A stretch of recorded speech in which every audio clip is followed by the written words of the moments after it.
आज हम लोग पढ़ेंगे वॉइस से रिलेटेड और पहला टॉपिक है वॉइस, ठीक है।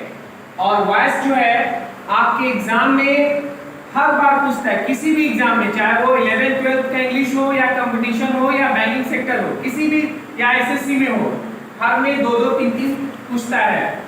और हम पढ़ेंगे इसका सबसे पहले बेसिक चीज कि हम लोग वॉइस को कैसे बनाएंगे, वॉइस होता क्या है, इसका मतलब क्या होता है। इसमें दो तरह के काइंड्स होते हैं, एक्टिव पैसिव। इसका दोनों का मतलब क्या होता है, वॉइस किसे कहते हैं, एक्टिव, इसके जो काइंड्स होते हैं एक्टिव वॉइस, पैसिव वॉइस, इसको कैसे हम ऑब्जेक्ट चेंज करते हैं उसके बारे में जानकारी लेंगे, ठीक है। तो सबसे पहले मेरा मेन टॉपिक है वॉइस। वॉइस का मतलब होता है वाच्य, मतलब कि आवाज।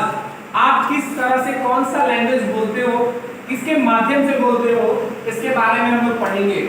सबसे पहले हमारा वॉइस है। वॉइस होता क्या है, वर्ब का वह रूप यह बताता है कि सब्जेक्ट कर्ता स्वयं कार्य करता है अथवा सब्जेक्ट के द्वारा किए गए कार्य का परिणाम स्वयं वह बताता है या भोगता है। इसका मतलब कि वर्ब का वह रूप जो यह बताता है कि सब्जेक्ट जो है स्वयं कार्य करता है अथवा सब्जेक्ट के द्वारा किए गए कार्य का फल भोगता है, यानी कैसे वो करता है उसे हम कहते हैं क्या चीज, वॉइस, ठीक है। ये दो तरह के होते हैं, पहला है आपका एक्टिव वॉइस और दूसरा होता है पैसिव वॉइस। एक्टिव वॉइस का मतलब होता है सक्रिय वाच्य, मतलब कि जो हमारा एक्टिव सेंटेंस है उसको हम लोग बोलेंगे सक्रिय वाच्य। दूसरा है पैसिव वॉइस जिसको बोलते हैं कर्मवाच्य, मतलब कि एक्टिव वॉइस वो होता है कि किसी भारत को एक्टिव वॉइस कहा जाता है जब कोई व्यक्ति या वस्तु सब्जेक्ट के रूप में कुछ करता है, यानी वो कार्य जो है अपने सब्जेक्ट के अकॉर्डिंग करता है, उसे हम एक्टिव वॉइस कहते हैं। जैसे एग्जांपल है राम इट्स अ ब्रेड, इसमें जो सेंटेंस में जो सब्जेक्ट है वो स्वयं कार्य करता है, क्लियर। दूसरा है आपका पैसिव वॉइस। पैसिव वॉइस जो मैंने बताया अभी कर्मवाच्य, ये सेंटेंस वो कहता है कि किसी वर्ब को पैसिव वॉइस के जब कोई व्यक्ति या वस्तु सब्जेक्ट के रूप में कार्य नहीं करता है बल्कि वस्तु के द्वारा किए गए कार्य का परिणाम स्वयं भोगता है, उसे हम कहते हैं पैसिव वॉइस। यानी वो जो सेंटेंस जो आप एक्टिव में अभी समझे हैं कि सब्जेक्ट के रूप में कार्य करता है और ये जो है वो कार्य करता ही है लेकिन वो किसी के द्वारा और किसी के माध्यम से वो कार्य करता है, तो इसको हम लोग बनाते हैं पैसिव में। तो सबसे पहले होता है कि आप इसमें बनाएंगे तो इसमें ऑब्जेक्ट पहले आ जाता है, जैसे किसी के माध्यम से। यहाँ पर मैंने एग्जांपल बताया है, a bread is eaten by Ram, यानी एक रोटी जो है राम के द्वारा खाया जाता है। किसके द्वारा खाया जाता है, राम के द्वारा। तो राम के द्वारा खाया जाता है, यानी अपनी बातों को वो खुद न कह के स्वयं किसी दूसरे माध्यम से वो कहा है, उसी को हम लोग बोलते हैं पैसिव वॉइस। इसमें कुछ ऐसा रूल्स है जो कि हमारा सब्जेक्ट ऑब्जेक्ट के अकॉर्डिंग, ऑब्जेक्ट सब्जेक्ट के अकॉर्डिंग बदलता है, वो हमारा इस प्रकार है। अगर मेरा सब्जेक्ट आई है तो वो मेरा ऑब्जेक्ट मी हो जाएगा, और यू जो है यू होता है, और वी के अकॉर्डिंग अस हो जाएगा, और ही के अकॉर्डिंग हिम हो जाता है, और सी के अकॉर्डिंग हर हो जाता है, और दे और देन। और इसमें कुछ बनाने के नियम होते हैं जो मैं आपको बताऊंगा और उसको सटीक ढंग से समझेंगे। एक सिंपल सेंटेंस लेते हैं प्रेजेंट इंडेफिनिट से रिगार्डिंग। पहला सेंटेंस है मेरा Ram it's a bread. Suppose मैं यहां लिखता हूं राम इट्स अ ब्रेड, ठीक है। पहले जानेंगे कि ये किस टेंस से रिगार्डिंग है, कौन सा टेंस है ये, राम इट्स अ ब्रेड, यानी सब्जेक्ट हो गया मेरा राम और ये हो मेरा ऑब्जेक्ट और ये मेरा वर्ब, यानी वर्ब के साथ यहाँ एस लगा हुआ है, और एस जब किस में लगा रहता है, प्रेजेंट इंडेफिनिट में। प्रेजेंट इंडेफिनिट में हमारा अफर्मेटिव सेंटेंस में हमेशा एस लगता है, तो ये जब भी एस रहेगा तो आपको आंख मूंद के समझना है कि वो मेरा प्रेजेंट इंडेफिनिट का सेंटेंस है। तो इसको जब हम पैसिव में चेंज करेंगे इसके अकॉर्डिंग, तो पहले इसमें आ जाता है ऑब्जेक्ट। क्या आता है, ऑब्जेक्ट। तो ऑब्जेक्ट पहले लगाएंगे और उसके अकॉर्डिंग यहाँ पर हम एक्सिलरी वर्ब लगाएंगे। अब एक्सिलरी वर्ब में क्या लगेगा, एक्सिलरी वर्ब में हमारा इज, एम, आर प्लस ये तीन चीज लगेंगे, और साथ में इसमें मेरा एक्टिव में V5 लगा हुआ है, और हम जब पैसिव चेंज करेंगे तो वर्ब का तीसरा रूप लगाते हैं। कौन सा रूप लगाते हैं? Third form. और उसके बाद हम सेंटेंस के वर्ब के बाद हम लगाएंगे क्या चीज? बाई। और उसके बाद ये मेरा सब्जेक्ट लास्ट में चला जाता है तो क्या होगा यहाँ पे? सब्जेक्ट। अब इसको हम इसके अकॉर्डिंग बनाएंगे तो मेरा ऑब्जेक्ट क्या है यहाँ पे? क्या है बताइए? यहाँ पे ए ब्रेड है तो ए ब्रेड यहाँ पे लिखेंगे। क्या लिखेंगे? ए ब्रेड। अब देखिए मेरा ब्रेड जो है क्या वो काउंटेबल है ना? इसके पहले क्या लगा है? काउंटेबल का मतलब होता है वैसा चीज जिसको गिन सकते हैं। जैसे किताब है हम लोग गिन सकते हैं, चेयर है गिन सकते हैं, टेबल है गिन सकते हैं, मोबाइल है गिन सकते हैं, पेज है गिन सकते हैं, रोटी है गिन सकते हैं। वैसा चीज या वैसा वस्तु जिसको हम लोग गिन सकते हैं वो हमेशा क्या होता है? काउंटेबल हो सकता है।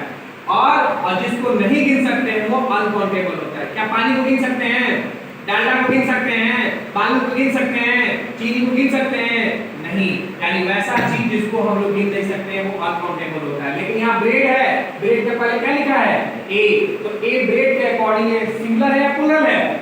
सिंगुलर। सिंगुलर है। तो जब ये सिंगुलर होगा तो उसके अकॉर्डिंग यहाँ पे एज लगाएंगे। और उसके बाद ये कह रहा है कि वर्ब का तीसरा रूप, इन तीनों में से एक ही चीज लगाना है। या तो एज लगाएंगे, या तो एम लगाएंगे, या तो आर लगाएंगे। और उसके बाद हम V3 लगाएंगे। तो V3 मेरा क्या है? ईट है।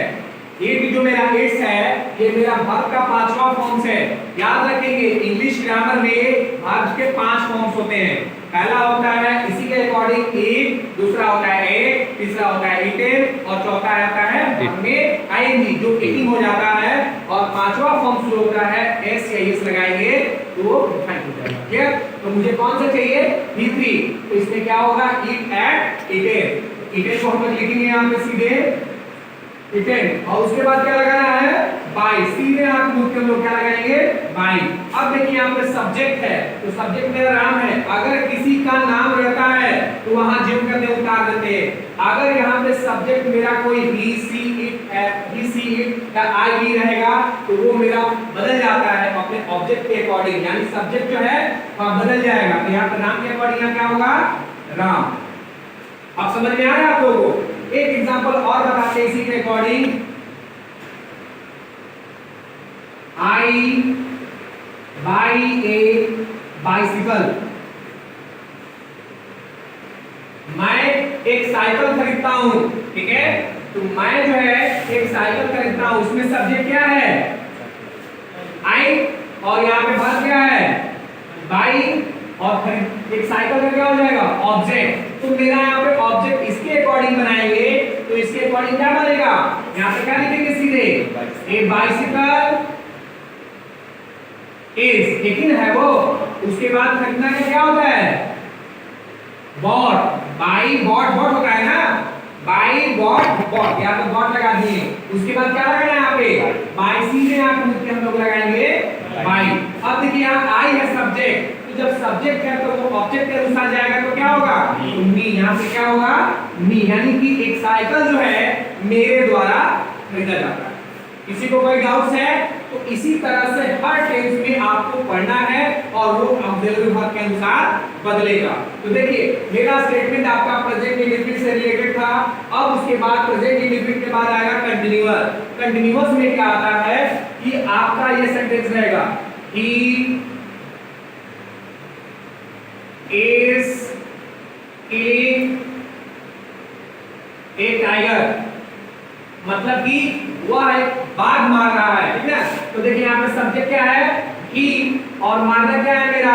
वर्ब। और ऑब्जेक्ट क्या है? ये कौन सा टेंस है? पहले टेंस पहचानेंगे। तो इस टेंस के यानी कंटीन्यूअस टेंस में इज लगा है और बिफोर लगा है। तो जब इसको बनाते हैं तो इसका स्टेटमेंट आपका आता है पहले ऑब्जेक्ट और प्लस इज एम आर। ठीक है?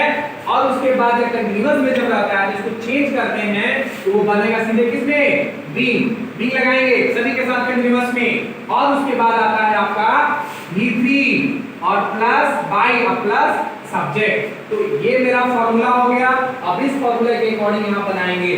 तो यहाँ पे आप देखेंगे सीधे मेरा ऑब्जेक्ट क्या है? यहाँ पे एक टाइगर। सीधे आप लिख के एक टाइगर इज किलिंग किलिंग यहाँ बी लगा देंगे इज बीइंग किल्ड बाय क्या चीज? हिम। यानी एक बाघ मारा जाता है किसके द्वारा? उसके द्वारा। ठीक है, तो इसी तरह से सारे सेंटेंस बनता है। आप आराम से इस स्टेटमेंट के अकॉर्डिंग आप हर टेंस को अच्छी तरह से सीख सकते हो। किसी को डाउट है, किसी को प्रॉब्लम है, आप आराम से बना सकते हो। ठीक है, और कोई प्रॉब्लम्स होगा तो पूछेंगे, उसके बाद अगले स्टेप। ठीक है, थैंक यू।